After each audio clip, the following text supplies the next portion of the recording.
I got so much motherfucking design on right now.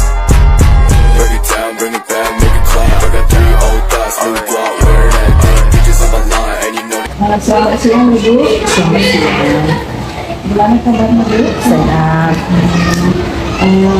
Maaf ini Bu, saya mengambil waktu yang sebentar terkait dengan tugas CDP saya Bu, yaitu tentang terkait dengan pengambilan keputusan Bu. Kebetulan di sini Bu, saya ingin menanyakan beberapa pertanyaan kepada Ibu. Nah, sebelumnya Bu, bisa perkenalkan diri? Saya Dorlina Sarumpait mewakili SD 050694 Batang Serangan.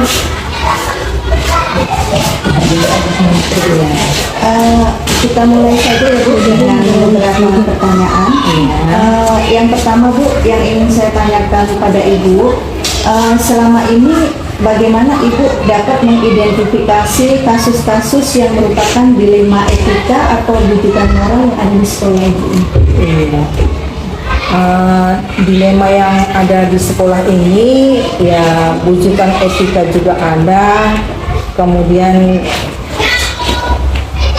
kedisiplinan juga kami jumpai di sekolah kami ini. Banyak masalah tentang kedisiplinan anak sekarang ini ya dibandingkan dengan anak-anak yang sebelumnya jauh merosot tentang kedisiplinan anak sekarang. Oke Bu, selanjutnya Ibu, selama ini bagaimana Ibu menjalankan pengambilan keputusan di sekolah Ibu, terutama untuk kasus-kasus di mana ada dua kepentingan yang sama-sama benar atau sama-sama mengandung nilai kebajikan Bu? Saya mengambil keputusan, saya melihat kasusnya yang bagaimana. Kalau misalnya statusnya hanya dia sama temannya, gelut sama temannya, itu bisa kami selesaikan secara berdamai. Tapi kalau udah kasus moral, terpaksa kami panggil orang tuanya.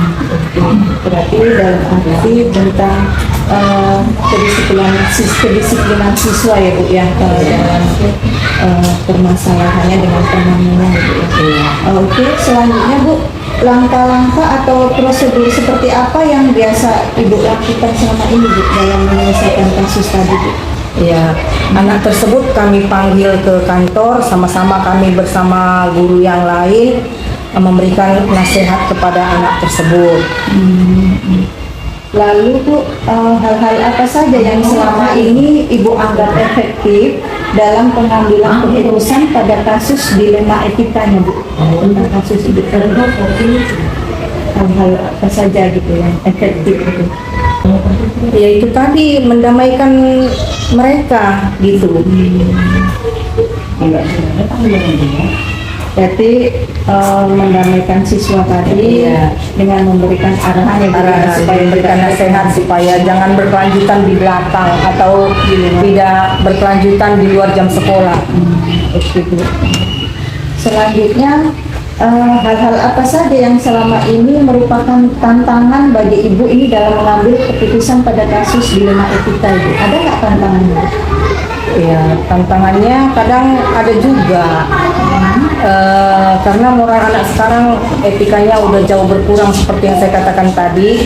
Mungkin nanti karena hasutan-hasutan kawannya di luar, jadi nanti berkelanjutan lagi masalah mereka. Tapi kami berikan ultimatum supaya jangan berkelanjutan lagi. Kalau nanti berkelanjutan lagi, kami ambil satu tindakan, maka kasus mereka itu tidak berkelanjutan lagi gitu. Mendisiplinkan moral ya Bu. Oke, selanjutnya Bu, apakah Ibu dalam mengambil keputusan itu memiliki jadwal tertentu dalam sebuah penyelesaian kasus dilema etika, atau apakah dalam menyelesaikan itu Ibu langsung memanggil yang bersangkutan gitu Bu, dan Ibu selesaikan di saat itu juga, atau Ibu memiliki jadwal khusus untuk menyelesaikannya? Dalam arti memiliki bentuk prosedur seperti apa yang dijalankan Ibu? Kalau waktu khusus itu nggak ada ya, karena kita masuk jamnya penuh gitu. Cuman kami luangkan waktu 15 menit, mungkin beserta dengan guru yang lain, panggil anak tadi ke kantor supaya jangan anak tadi pun dipermalukan di depan teman-temannya. Jadi kami panggil ke kantor, kami nasihati, kami berikan pengarahan, jangan lagi berbuat seperti itu. Itulah tindakan kami. Kalau nanti misalnya anak tadi tidak terima udah dinasihati, nah baru kami panggil orang tuanya. Selanjutnya Bu, ada nggak seseorang ini atau faktor-faktor apa yang selama ini mempermudah atau membantu Ibu dalam mengambil keputusan dalam kasus dilema etika ini? Ya, namanya masih anak SD ya, agak mudah diapain, agak mudah diatur, berbeda dengan anak SMP. Jadi faktor yang membantu itu ada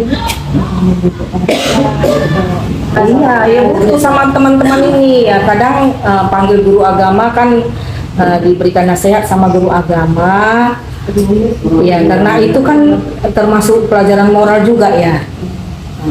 Jadi dinasihati sama guru agama, didampingi juga guru-guru yang lain.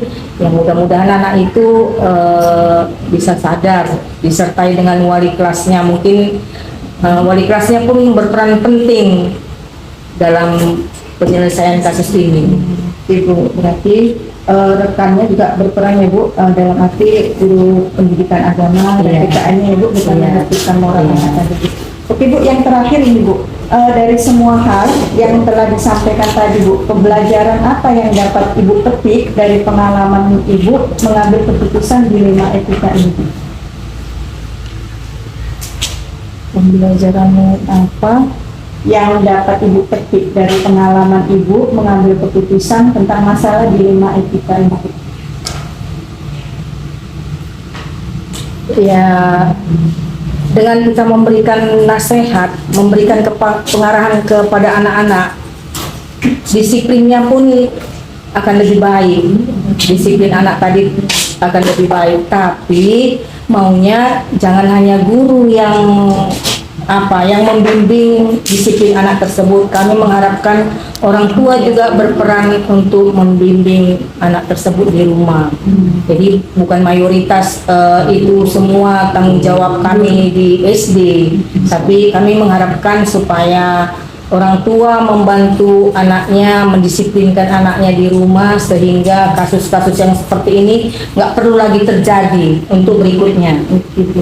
Berarti intinya kerjasama semua tim ya Bu ya, termasuk orang tua dilibatkan. Ibu, terima kasih atas waktunya. Pengalaman Ibu sungguh luar biasa. Nanti bisa jadi masukan untuk saya ke depannya Bu. Saya akhiri Bu. Terima kasih Bu.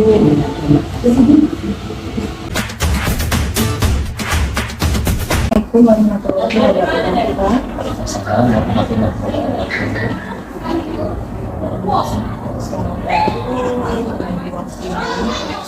Gimana kabarnya Pak?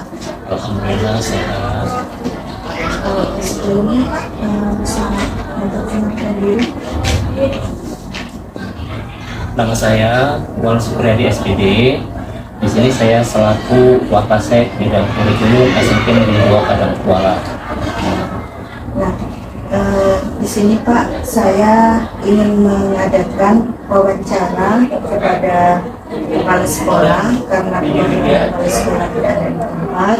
Jadi saya mengambil waktu Bapak terkait tugas CDP saya, yaitu tentang praktik pengambilan keputusan. Kita mulai saja ya Pak. Ya, silakan. Nah, untuk pertanyaan yang pertama Pak, selama ini bagaimana Bapak mengidentifikasi kasus-kasus yang masuk dalam kategori dilema etika benar lawan benar atau kasus yang berhubungan dengan bujukan moral? Bisa diceritakan sedikit? Pengalaman saya selama ini dalam mengidentifikasi permasalahan yang ada di sekolah kami, itu yang pertama tentunya kita tidak asal mengambil atau tidak asal menyimpulkan, tapi kita berdasarkan data-data yang kita miliki. Dalam hal ini yang mungkin data hadir Bapak Ibu guru yang ada di sekolah ini, itu kita selalu kita pelajari. Mungkin itu. Berarti mengenai kehadiran guru ini Iya. Pak ya. Oke. Lalu Pak, selama ini bagaimana Bapak menjalankan pengambilan keputusan yang terkait tentang kasus yang ada di sekolah Bapak tadi, terutama untuk kasus-kasus di mana ada dua kepentingan ini Pak, umpamanya gini, kepentingannya itu mengenai dilema benar atau yang sama, yaitu mengenai dua kepentingan yang sama-sama ini benar atau sama-sama mengandung nilai kebajikan. Mungkin bisa di sini saya ambil salah satu contoh kasus yang sering terjadi. Saya pikir bukan hanya di sekolah ini aja, di hampir di semua lembaga pendidikan saya pikir mengalami itu masalah keterlambatan guru dalam mengajar. Di mana kita tahu bahwasanya proses belajar mengajar tidak akan efektif berjalan apabila sang aktor sutradara di dalam guru mengalami keterlambatan. Maka dalam hal ini tentunya ada pihak-pihak yang dirugikan, yaitu siswa.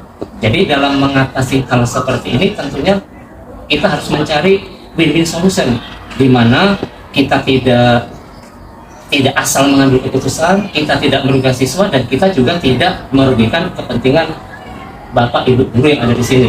Nah, tentunya di sini bisa kita identifikasi dari permasalahan yang ada. Misalkan si A kenapa sering terlambat, permasalahan kita harus kita evaluasi, kemudian kita identifikasi dan kita simpulkan, oh ternyata si A ini permasalahannya domisili yang terlalu jauh, karena mungkin di sini tidak putra daerah semua Bu, banyak mungkin ada beberapa guru yang dari luar wilayah yang tentunya mereka membutuhkan perjalanan, dan ini juga harus bisa kita ambil kebijakan yang tidak merugikan siapapun.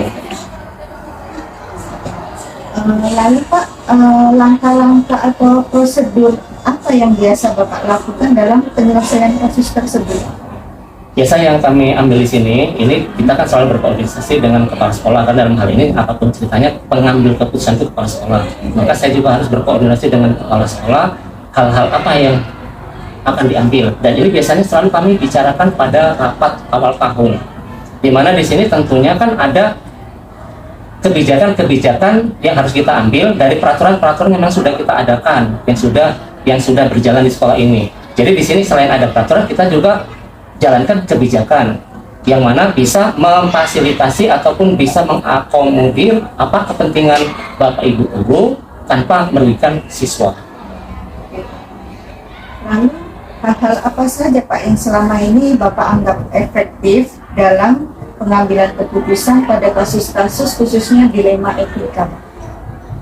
Hal yang efektif kalau saya pikir segala permasalahan itu kalau kita bicarakan dari hati-hati atau kita musyawarahkan, kita komunikasikan dengan baik yang bermasalah ataupun yang tidak bermasalah, supaya sama-sama kita paham. Karena apapun ceritanya, kalau kebijakan yang kita buat tentunya ada menimbulkan efek yang lain. Misalnya peraturan kita buat seluruhnya masuk pagi misalnya, tapi karena ada guru yang memang jauh domisilinya, kita harus paham dia kita masukkan ke jam ketiga atau jam keempat. Dalam hal ini kita juga meminta pengertian kepada Bapak Ibu guru yang lain supaya bisa-bisa saling memahami keadaan dan situasinya.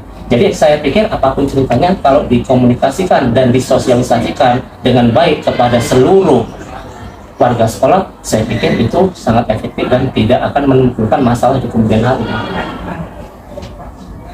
Selanjutnya ini Pak, dalam pengambilan keputusan dengan Pak, yang selama ini Bapak lakukan itu hal-hal apa saja yang menjadi tantangan bagi Bapak terkait pada kasus tentang dilema etika? Ada nggak tantangannya? Kalau tantangannya tidak ada di setiap namanya kebijakan pasti akan menimbulkan pro dan kontra. Tapi itu seperti yang saya katakan di awal tadi, segala sesuatu tantangan itu bisa kita hadapi apabila memang semua kita jalan komunikasi yang efektif, sehingga tantangan itu bisa kita hadapi. Intinya itu adanya komunikasi ya Pak. Oke. Selanjutnya ini Pak, apakah ada jadwal khusus nih dari Bapak dalam penyelesaian kasus dilema etika? Misalnya, apakah Bapak ini dalam menyelesaikan masalah itu langsung menyelesaikan di tempat atau memiliki suatu jadwal untuk menyelesaikan bentuk atau seperti apa yang Bapak jalankan dalam pengambilan keputusan? Iya, tentu saja dalam membuat suatu keputusan kita nggak bisa berdasarkan eksidental apa yang terjadi harus kita selesaikan, karena kita harus analisis permasalahan-permasalahan ini apakah memang hanya masalah satu waktu saja atau masalah ini terus berkelanjutan. Jadi di sini kita seperti di awal tadi saya cerita, kita punya data. Jadi dengan data itu kita bisa buat suatu jadwal untuk perbaikan permasalahan tersebut. Berarti ada pengaturan jadwal khususnya Pak. Lalu Pak, ada nggak Pak seseorang ataupun faktor-faktor apa yang faktor-faktor yang dalam mempermudah atau membantu Bapak dalam pengambilan keputusan tentang dilema etika ini? Orang yang membantu, karena di sini kan kita tidak bekerja sendiri-sendiri, kita bekerja berdasarkan tim, maka ya banyak faktor yang bisa membantu kita dalam mengambil suatu keputusan. Di sini kita saling berkoordinasi antar warga sekolah, antara Wakasek 1, kurikulum, Wakasek kesiswaan, kemudian dengan kepala sekolah ataupun dengan guru-guru yang memang kita berikan tanggung jawab untuk mendata kehadiran Bapak Ibu guru ataupun siswa, yaitu guru-guru piket. Jadi ada yang komunikasi, kemudian kerjasama tim yang baik ya Pak ya, untuk mencapai suatu penyelesaian kasus dilema etika ini Pak. Oke Pak, ini yang terakhir ini Pak, dari semua hal yang telah disampaikan, pembelajaran apa yang dapat Bapak petik dari kasus yang Bapak ambil mengenai keputusan dilema etika? Ya, dalam permasalahan dilema etika ini, tentunya dalam permasalahan yang terjadi kita tidak bisa bekerja sendiri-sendiri. Di sini kita harus saling bekerja sama antar seluruh warga sekolah, kemudian kita harus saling berkomunikasi sehingga dapat mencapai suatu tujuan yang lebih baik. Ya Pak, terima kasih atas waktunya Pak, bersedia sendiri. Assalamualaikum. Waalaikumsalam.